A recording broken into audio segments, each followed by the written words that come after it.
오늘 우리 주 예수님께서 십자가에 못 박혀 죽은 지 3일 만에 부활하신 부활주일입니다. 그래서 기독교의 또 하나의 별명은 부활의 종교입니다. 이 세상 어느 종교도 자신들의 종교를 부활의 종교라고 이름 붙이지 못합니다. 왜냐하면 불교, 힌두교, 또 유교, 이슬람교, 그들의 창시자인 석가모니도, 공자도, 마호메트도 어느 누구도 부활하지 못했습니다. 자신들도 부활 못하는데 무슨 부활을 약속하고 부활을 얘기하겠습니까? 그래서 세상의 다른 종교들은 감히 부활을 얘기하지 못합니다. 하지만 우리 주 예수님은 부활하셨습니다. 예수님은 십자가의 죽음으로 끝난 것이 아니라 다시 살아나시고 또 승천하셔서 지금도 하나님 보좌 우편에 앉아 계신 줄 믿습니다. 그래서 우리는 죽은 예수님을 믿는 것이 아니라 다시 살아나신 예수님, 지금도 살아계신 예수님을 믿습니다. 지금도 살아계신 예수님을 믿습니다. 한번 저 문구 따라할까요? 우리는 죽은 예수님을 믿는 것이 아니라 다시 살아나신 예수님, 지금도 살아계신 예수님 믿습니다. 믿습니까? 네, 우리는 죽은 예수를 추앙하는 게 아니에요. 이순신 장군이 우리를 위해서, 조국을 위해서 목숨 바쳐 싸우고 죽었어.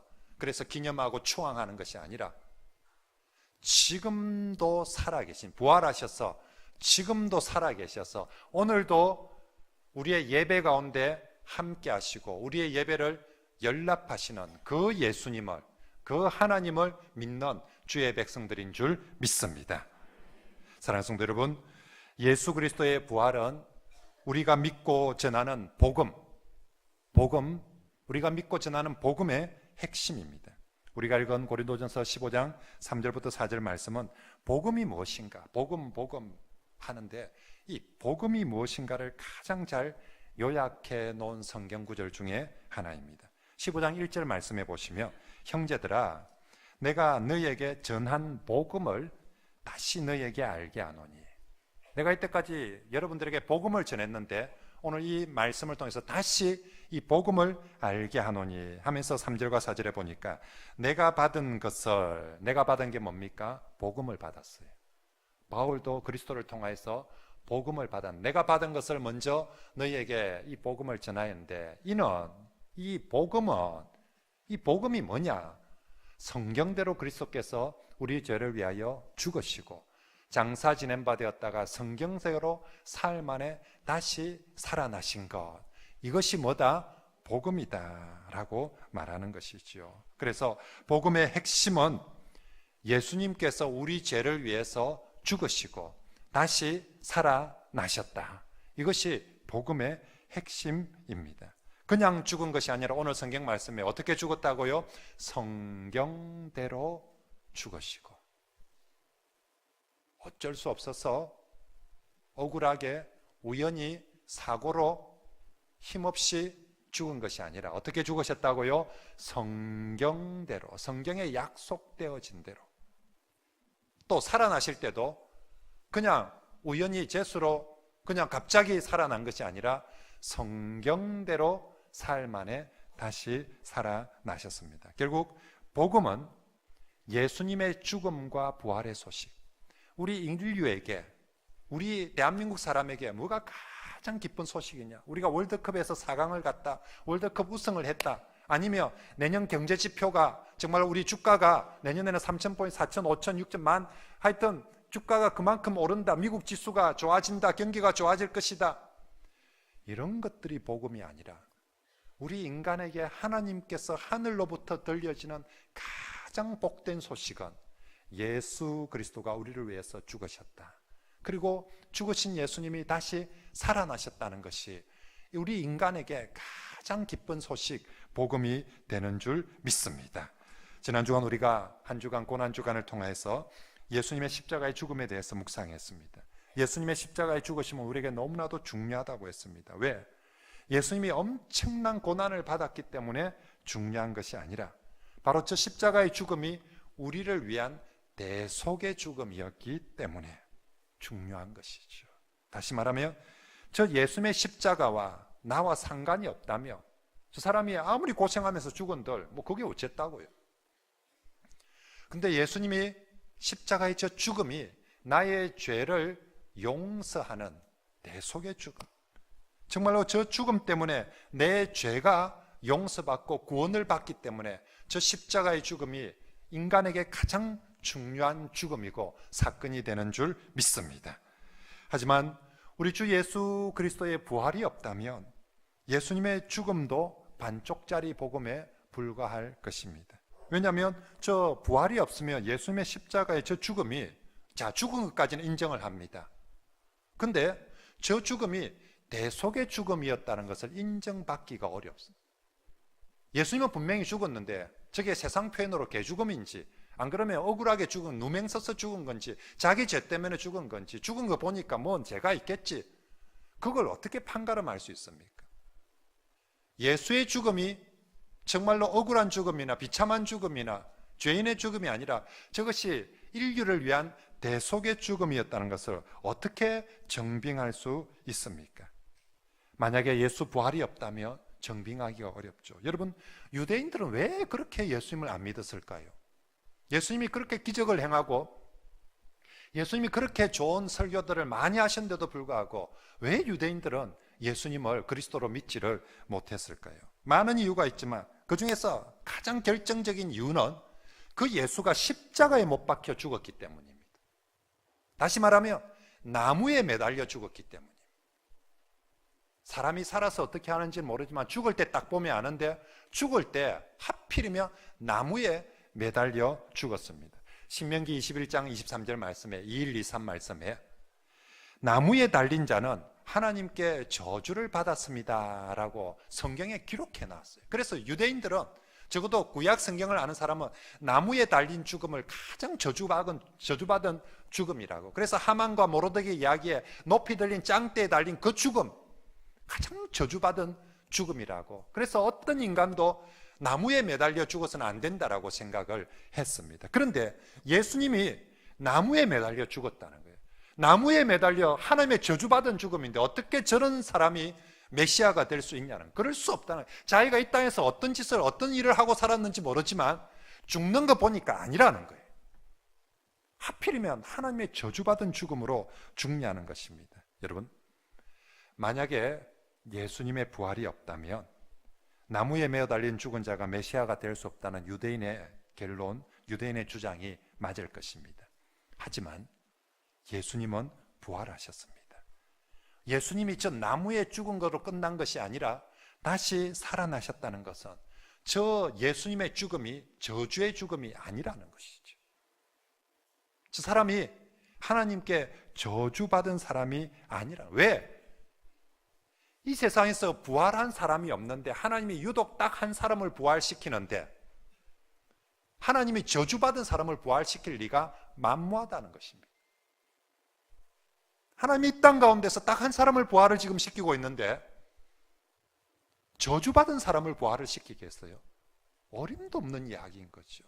만약에 하나님께서 누군가를 부활을 시켰다면 그 사람은 절대 저주받은 사람이 아니라 정말 하나님께서 특별하게 예비하시고 특별하게 쓰시는 사람이라는 것이죠. 그러므로 오늘 예수 그리스도의 부활줄, 저 우리가 십자가를 지시고 나서 흰 세마포만 객혀져 있고 정말로 예수 그리스도의 모습이 부활한 저 부활은 예수님이 죽음이, 저 십자가의 죽음이 저주의 죽음이 아니라 저와 여러분을 향한 죄의 용서의 대속의 죽음임을 가장 잘 정빙하는 사건임을 믿으시길 바랍니다.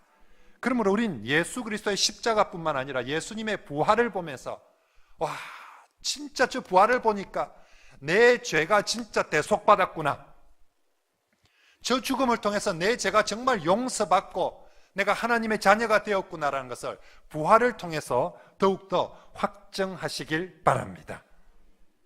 예수 부활은 십자가를 그렇게 정빙하고 증거하는 것입니다. 또한 예수님의 부활은 예수님께서 하나님의 아들 되심을 가장 잘 증거하는 강력한 증거입니다.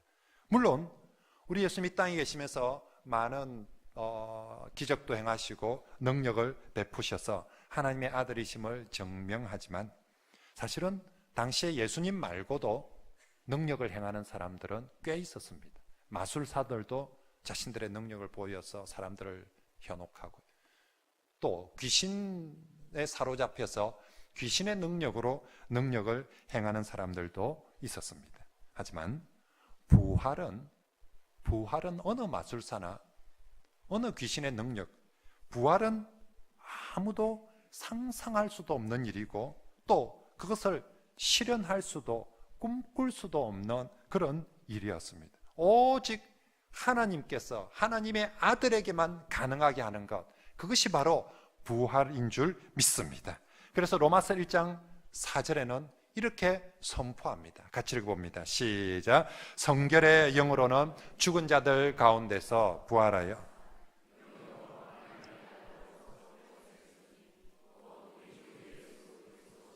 아멘. 성결의 영으로는 죽은 자들 가운데서 부활하여서 능력으로, 이게 진짜 하나님의 아들의 능력이라는 거죠. 능력으로 하나님의 아들로 선포되셨으니 누구다? 우리 주 예수 그리스도시니라. 유일하게 부활함으로 하나님의 아들로 인정받은 유일하신 분 예수 그리스도입니다. 여러분, 이처럼 우리 주 예수님의 부활은 예수님의 십자가가 저주의 십자가가 아니라 대속의 십자가임을 증거하고요, 그리고 저기에 매어 달린 분이 한 죄인이 아니라 하나님의 아들이었음을 증거하면서, 또 그리고 이 부활은 이제 우리에게, 예수님의 부활은 마귀의 모든 권세를 완전히 이기신 사건이다라는 것을 우리에게 또한 선포하고 있습니다. 여러분, 우리 성도들은 예수님을 통해서 죄의 용서를 받았지만 여전히 마귀와의 영적 싸움이 남아 있습니다. 마귀는 하나님의 자녀된 우리를 다시금 죄 아래로 끌고 가려고, 다시금 죄의 포로 잡으려고 하고 있습니다. 과연 우리는 이 마귀와의 싸움, 이것과의 싸움에서 이길 수 있을까? 특히 오랫동안 이 마귀 권세 아래 짓눌려서 마귀 종노릇하면서 살았던 사람들, 일반인들보다 무당에 신접했던 사람들, 정말, 그리고 오랫동안 귀신을 섬기고 절에 다니면서 온갖 우상을 섬기던 그런 사람들, 오랫동안 술이나 도박이나 세상의 악한 죄된 것에 몸에 임박혀 있는 사람들이 있습니다. 중독된 사람들, 자신의 의지나 머리로도 도저히 이겨낼 수 없는 온몸에 임박혀 있는 그런 사람들이 과연 예수를 믿었다고 해서 그들이 그 죄와의 싸움에서, 마귀와의 싸움에서 과연 이길 수 있을까? 과연 그들은 정말 새 사람으로 이겨낼 수 있을까 하는 것이지요. 이 문제에 대해서 예수님의 부활은 우리에게 분명한 증거로서 보여줍니다. 사탄의 어떤 권세도 부활의 주님 앞에서는 아무것도 아닙니다. 사탄의 어떤 권세도 부활의 주님 앞에서는 이길 수 없음을 포기하고 정말 그들의 모든 노력을 포기하고 맙니다. 여러분, 사탄의 무기 중에 가장 강력한 무기, 권세는 죽음과 사망입니다. 그런데 예수께서 사탄은 똑같이 예수에게 저 죽음과 사망을 로마인들을 통하여서, 군병들을 통해서, 대제사장들을 통하여서 그렇게 십자가에 못 박혀 죽여버렸지만, 예수님은 사탄의 가장 강력한 무기인 죽음을 3일 만에 이기시고 저 무덤에서 모든 죽음의 권세를 깨뜨리시고 부활 승리하신 줄 믿습니다. 그러므로 이제 사탄은 자기가 쓸 수 있는 가장 강력한 패를 썼는데도 실패했기에 예수 그리스도를 향해서 어떤 무기를 쓴다 할지라도 예수 그리스도를 이길 수가 없습니다. 이것은 똑같이 마귀가 예수를 이기지 못할 뿐만 아니라 이제 예수님과 믿음으로 연합된 성도도 결코 무너뜨릴 수 없습니다. 우리가 우리 자신만 있으면 마귀한테 이길 수 없습니다. 하지만 우리가 믿음으로 예수 그리스도와 연합되어질 때, 우리가 성찬과 세례를 통하여서 예수 그리스도와 연합되어질 때, 승리하신 그리스도와 연합되어진 성도를 마귀가 어떤 권세나 힘으로도 결코 이기지 못할 것입니다. 우리가 그리스도로부터 떨어져 나와버리면 마귀는 우는 사자처럼 자기 밥이라고 우리를 삼킬지 모르지만 우리가 그리스도와 연합되어 있기만 한다면 결코 마귀는 그리스도와 연합된 성도를 이기거나 무너뜨릴 수 없습니다. 그래서 고린도전서 15장 55절 57절에 이렇게 선포합니다. 읽습니다. 시작. 사망아 너의 승리가 어디 있느냐? 사망아 내가 쏘는 것이 어디 있느냐? 사망이 쏘는 것은 죄요 죄의 권능은 율법이라. 우리 주 예수 그리스도로 말미암아 우리에게 승리를 주시는 하나님께 감사하노니. 할렐루야. 우리 주 예수 그리스도로 말미암아 우리에게 무엇을 주시는 하나님? 승리를 주시는 하나님. 누구로 말미암아? 우리 주 예수 그리스도로 말미암아. 내 능력이나 내 자질이 아니라 예수 그리스도로 말미암아 우리에게 승리를 주시는 하나님. 여러분, 오늘 우리가 살고 있는 시대의 아주 큰 특징 중에 하나가 불확실성 그리고 불안정한 시대입니다. 옛날에 어른들이 우리에게 이놈들아 땅만 파도 열심히 파면 다 먹고 살 수가 있다라고 가르쳐 주었습니다. 그때는 정말 그랬습니다. 어느 길, 어느 종목을 가도 열심히 하면 다 살 수 있다고. 그래서 우리는 힘들었지만 그 길을 가면서 불안하지는 않았습니다. 틀림없이 이렇게 하면 잘 될 거다라고, 잘 살아보세, 잘 살 거다라고 믿고 갔습니다. 근데 지금 우리 청소년들, 우리 청년들이 사는 시대는 그렇지 않습니다. 열심히 한다고 잘 될 것 같다면 대한민국 청년들 중에 잘 안 될 사람이 누가 있겠습니까? 지금은 내 인생이 내가 열심히 한다고 잘 된다는 보장이 없어요. 연금은 들었는데, 그래서 보험도 들었는데, 온갖 걸 들었는데도 돈을 가지고 있으면 건강이 걱정이 되고, 건강이 있으면 자식이 걱정이 되고, 사고가 걱정이 되고, 대한민국 경제가 걱정이 되고, 뭐가 도대체 이거는 확실하다라고 하는 것이 우리 주변에 하나도 없는 게 우리 시대의 삶입니다. 하지만 성도 여러분, 예수 그리스도의 부활을 믿는 성도들은 이 불안한 세대 속에서 정말 확신 가운데 살아가시길 바랍니다. 어떤 확신입니까? 예수 그리스도 부활로 마귀와의 싸움에서 승리하셨듯이 성도들, 그리스도와 연합된 성도들도 반드시 예수님과 함께 부활의 승리에 참여하게 됨을 확신하시길 바랍니다. 우리 주 예수 그리스도로 말미암아 우리에게 무엇을 주시는 하나님? 승리를 주시는 하나님. 증거가 뭐냐? 부활이 증거인 거죠. 예수 부활, 예수 승리가 연합되어진 우리에게도 똑같이 승리가 보장되어져 있는 것입니다. 우리 주 예수님의 부활은 예수님의 모든 삶이 합력하여 선이 되구나. 저게 합력하여 선이 된다는 게 저런 거구나. 합력하여 결국 승리가 된다는 게 저런 거구나. 예수 부활 사건이 보여주는 것이죠. 여러분, 예수님의 삶을 하나하나 되짚어 보며 결코 녹록치 않은, 정말 우리가 본받 저런 인생 참 좋겠다. 사실 그렇지 않습니다. 태어날 때부터 흙수저로 태어났어요. 정말 돈도 없는 집안에 산부인과 한 번 못 가고 마구간에서 태어났어요. 요새 우리 아이가 태어나는데 산부인과 조리원 못 가고 마구간에서 누가 태어난다고 생각해 보십시오. 그런 출생을 바라는 부모가 누가 있겠습니까? 예수는 그렇게 태어나셨어요. 그리고 그의 삶이, 인생 전체의 삶이 결코 녹록지 않았습니다. 여러분 왜 빨리, 예수님 33년밖에 못 살았어요. 여기 앉아있는 사람 중에 33살 넘으면 다 예수님보다 장수했으니까 오늘 죽어도 미련 갖지 마십시오.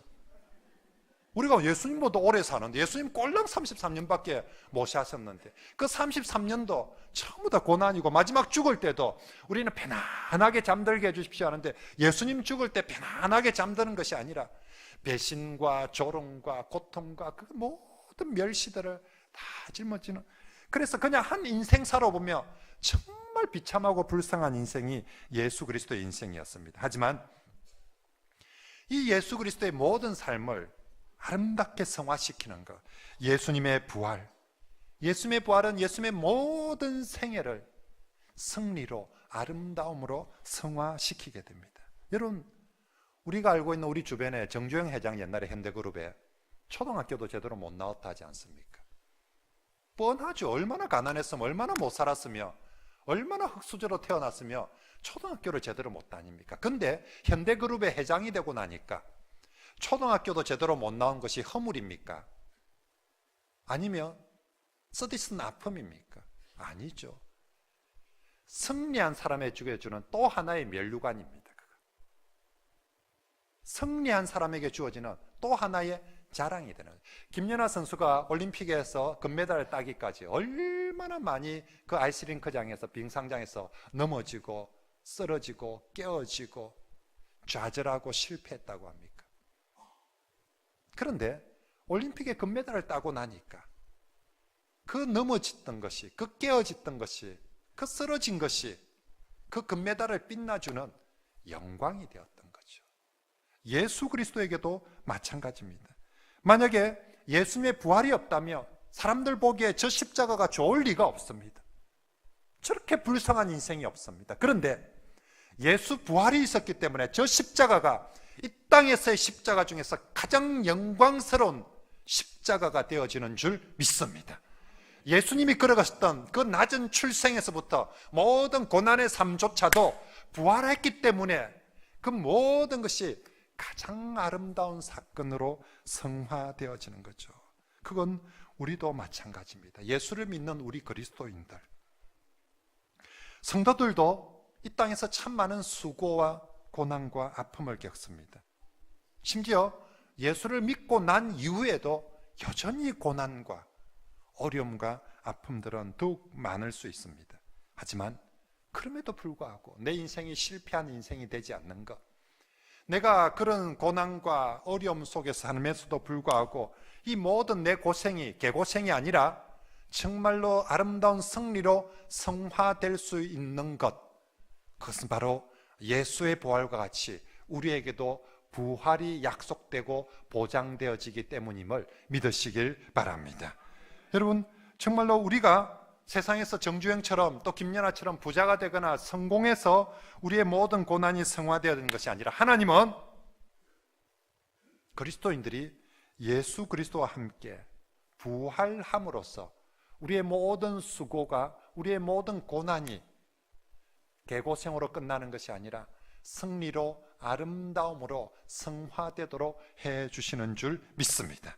우리가 그리스도와 함께 부활하여서 그리스도와 함께 왕노릇, 올림픽 금메달 정도가 아니라 현대그룹의 회장 정도가 아니라 그리스도와 함께 뭐 한다고요? 왕노릇할 때 우리의 지나간 모든 삶은 승리를 향한 하나의 여정이, 우리의 그 왕노릇에 정말 또 하나의 면류관을 얹어주는 그런 여정이 되어질 줄 믿습니다. 우리의 마지막은 승리의 부활로 장식될 것입니다. 그때 우리의 모든 고통, 아픔, 눈물들은 아름다운 추억으로 성화될 것입니다.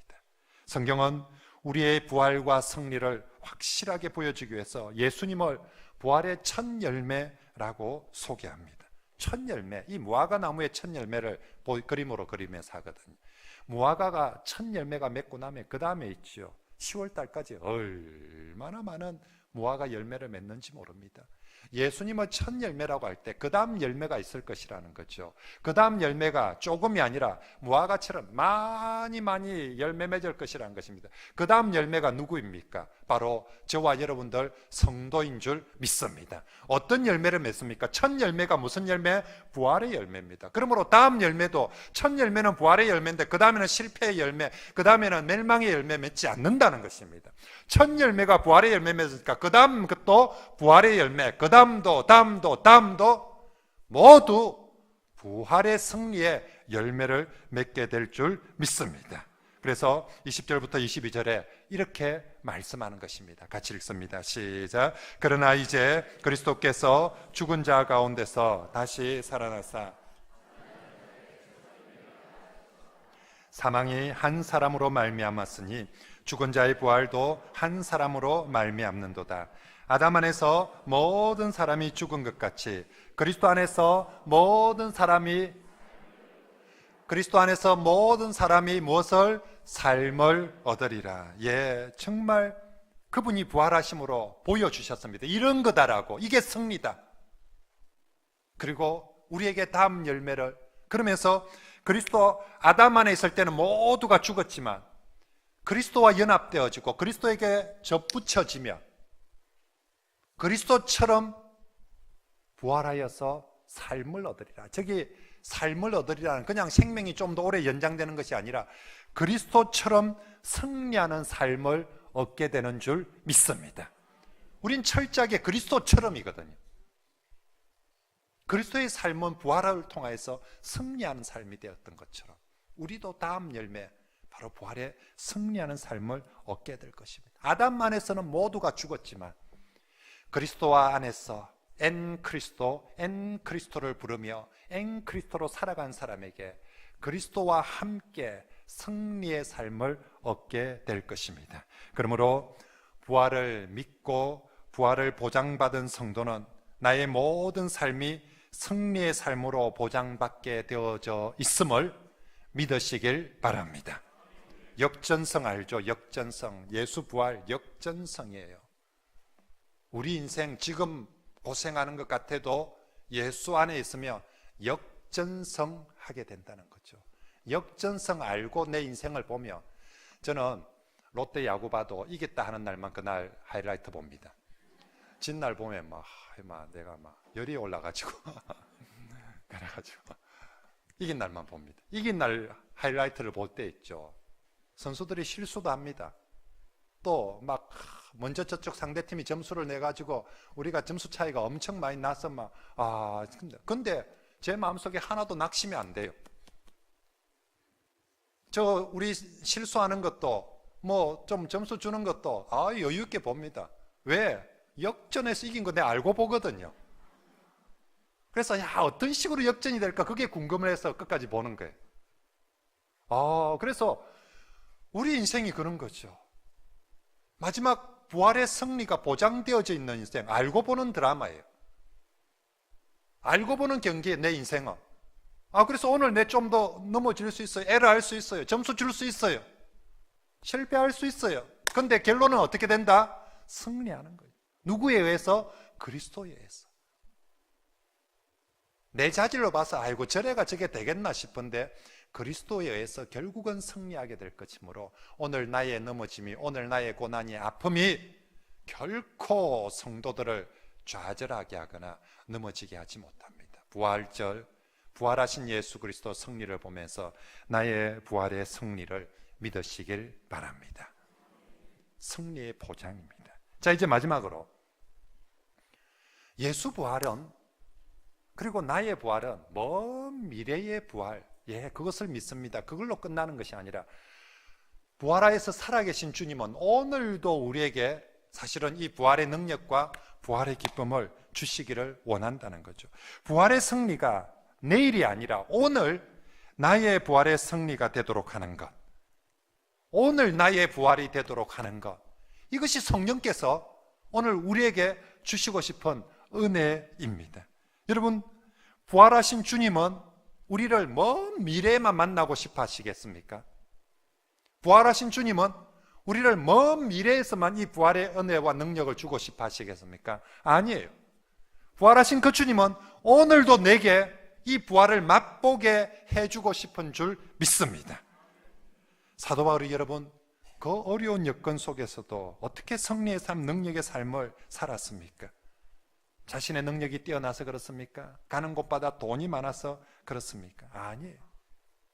정말 누구보다도 고생도 많이 하고 어려움도 많이 겪었지만 바울이 그렇게 힘있게 복음의 전으로 능력의 삶을, 새로운 삶을 살았던 것은 오직 하나, 부활하신 주님을 만났기 때문에, 부활의 능력이 그에게 임하였기 때문에 그렇게 살아간 줄 믿습니다. 바울이 더 좋은 회사에 취직하거나 아니면 아버지로부터 빌딩을 하나 물려받아서 삶이 확 변화되어지고 에너지가 넘쳤던 것 아니에요. 어느 날 부활하신 예수 그리스도를 만남으로 말미암아, 한 번만 만나는 것이 아니라 끊임없이 그 부활하신 주님을 만나고 경험함으로 말미암아 바울은 그 어려움 속에서도 능력 있는 삶을 정말 확신 있는 감사와 기쁨이 넘치는 삶을 살게 되어진 줄 믿습니다. 여러분, 우리도 마찬가지입니다. 내 인생은 어떻게 다시 한번 새롭게 내 진짜 한번 새 인생 한번 살고 싶은데, 다시 한번 세팅해가지고 정말 힘있게 멋지게 한번 부활 인생, 승리의 인생 한번 살고 싶은데, 여러분 어떻게 하면 그렇게 됩니까? 다시 금수저를 하나 만나며 금수저 아버지한테 양자로 들어가면 그렇게 될까요?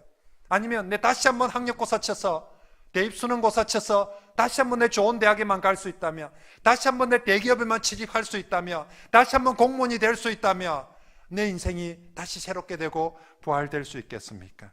아닙니다. 오늘 성경은 말씀하고 있습니다. 누구든지 부활하신 주님을 만나며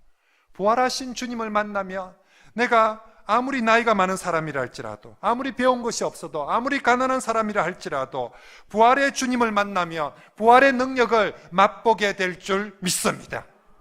나의 어떠함에 달린 것이 아니라 부활하신 그분이 능력이 있고 승리의 주님이기 때문에 그분을 만나며 그분의 부활의 능력이 나의 부활의 능력과 은혜가 되어질 줄 믿습니다. 우린 자꾸만 우리의 문제가 내가 가진 것이 없고, 내가 능력이 없고, 내 환경이, 내 조건이 안 좋아서, 내가 길목만 좀 더 좋은 집에 장사를 시작했더라며, 내가 참 진짜 자본금만 좀 더 많았더라며, 내가 좀 더 그때 그것만 했더라며, 우린 그렇게 생각하는데 사실은 그렇지 않습니다. 왜 우리 삶이 어렵냐? 부활의 주님을 멀리하고 있기 때문에, 부활의 주님을 만나지 못하기 때문입니다. 여러분, 우리 신앙생활을 오래 한 우리 성도 여러분, 집사님들, 권사님들, 장로님들, 왜 내 신앙생활은 힘이 없어져 버렸습니까? 왜 샘솟는 기쁨이 사라져 버렸습니까? 사람들한테 상처를 너무 받아서 그렇습니까? 아니면 사업이 쫄딱 망해가지고 정말 얼굴 들고 달 체면이 없어서 그렇습니까? 아니에요. 부활의 주님을 만나지 못하기 때문에 그렇습니다. 부활의 주님을 만나면요, 아무리 사람들한테 상처를 많이 받아도 그게 문제가 충분히 이겨낼 수 있습니다. 사도 바울이 있죠. 사람들한테 상처받기로 얘기할 것 같으면 바울은 자기가 개척한 고린도 교회나 다른 교인들이 당신 목사 만나라고 삿대질을 하면서 달라듭니다. 내가 개척했던 세웠던 교인들인데도 사도가 맞니 뭐니 돈을 밝히니 헌금은 왜 그도 가는데 하면서 별의별 소리들을 다 듣습니다. 그런 사람들한테 별의별 소리 들었다고 상처받았다고 교회 못 다닐 것 같으면 사도 바울은 1년도 못 가서 때리치웠을 것입니다. 그런데 그 수많은 소리들을, 상처들을 받으면서도 이겨내는 것은 부활의 주님을 만나기 때문에. 나는 나에게 상처 주는 사람들 때문에 신앙생활하고 살아가는 게 아니라 나를 부르신, 나에게 만나주신 그 부활의 주님 때문에 사명의 길을 가기 때문에 사람들이 뭐라고 상처를 줘도 환경이 좋을 때만 하는 것이 아니라 환경이 아무리 어렵고 힘들더라도 능히 그 길을 걸어갈 수 있고, 가면서도 감옥에서도 찬송하리로다 라고 외치면서, 감옥에서도 빌립보 교인들에게는 기뻐하고 기뻐하라, 쉬지마, 항상 기뻐하라 라고, 주 안에서 기뻐하라고 감옥에서 지금 그렇게 외치고 있는 것입니다. 그런데 부활의 주님을 만나지 못하면 정말 조그마한 말의 상처에도, 정말 조그마한 일에도 교회를 가니 못 가니, 이제 나는 뭐 봉사를 하니 안 하니, 이제 나는 이제 뭐 저 인간 보니 못 보니, 진짜 마치 넘어질 준비를 하고 있다가 누가 툭 하는 말, 진짜 손가락 하나 건드리는데 막 넘어졌다고 죽는다고 난리를 칩니다. 왜 그렇습니까? 어느 순간 교회에 와서도 신앙생활을 하면서도 부활의 주님을 만나지 못하고 교회 생활이 내 사람들과만 어울리는 생활이 되다 보니까, 형식만 있다 보니까 우리가 그렇게 약해져 버려요. 부활은 능력이고요, 부활은 승리인데 그걸 모르고 살아가고 있게 되는 거죠.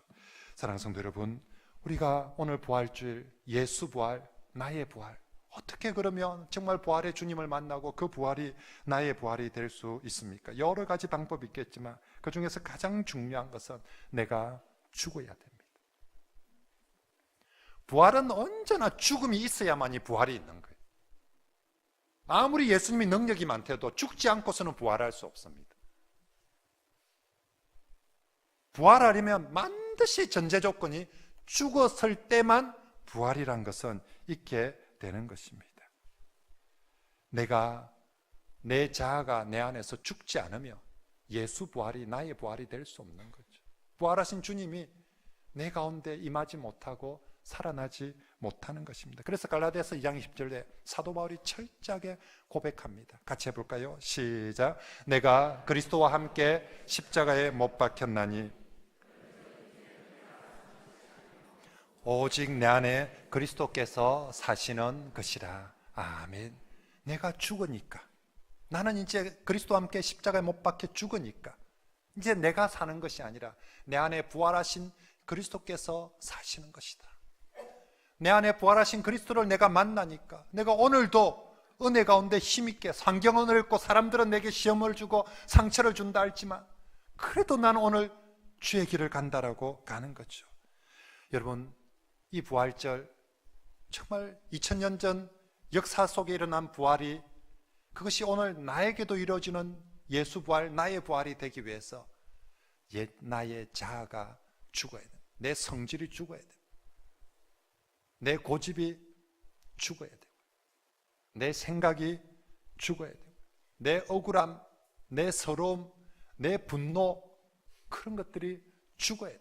아직도 펄펄 날뛰고 있으며 그곳에 주님이 부활할 자리가 없는 거죠.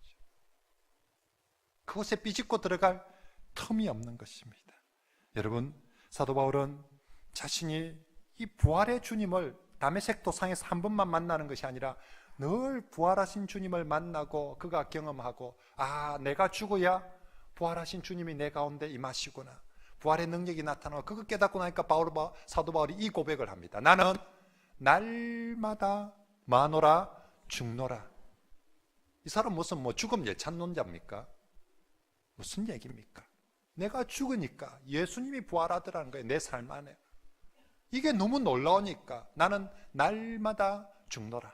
한번 따라 합시다. 나는 날마다 죽노라. 옆에 사람에게 그래 합시다. 부활을 위해서 제가 죽겠습니다.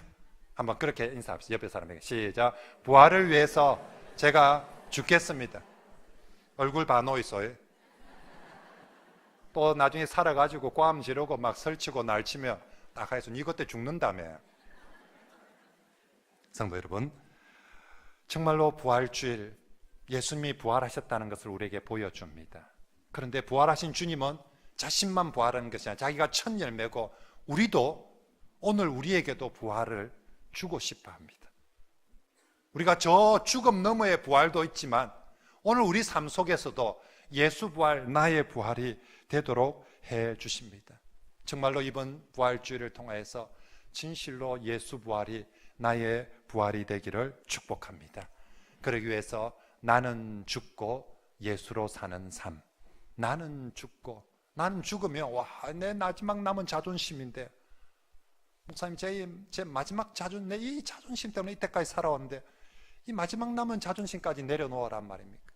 내 이 자존심 죽으면, 내 이 체면 죽으면 내 다 죽는 것 같았는데, 내 자존심 마지막 남은 그거 하나까지 죽을 때 바로 그곳에 예수님은 부활의 능력으로 내게 임하시고, 그래야 할 때 와, 내가 아니라 예수 그리스도의 그 능력을 우리 삶 속에서 경험하게 될 줄 믿습니다.